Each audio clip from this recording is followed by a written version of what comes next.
BJP కార్యాలయంపై దాడిని BJLP నేత ఏలేటి మహేశ్వరరెడ్డి ఖండించారు.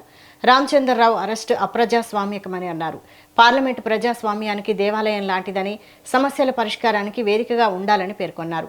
నీటి అంశంపై పార్లమెంటులో చర్చకు అవకాశం ఉన్నప్పటికీ రాజకీయ లబ్ధి కోసం రాద్ధాంతం చేస్తున్నారని కాంగ్రెస్, ఆమ్ ఆద్మీ పార్టీలపై విమర్శలు చేశారు. ముఖ్యమైన బిల్లుల సమయంలో నిరసనలు చేయడం ప్రజాస్వామ్యానికి మచ్చ తెచ్చే చర్య అని అన్నారు. యువత ప్రజాస్వామ్య విలువలను కాపాడేందుకు అప్రమత్తంగా ఉండాలని ఏలేటి మహేశ్వరరెడ్డి సూచించారు.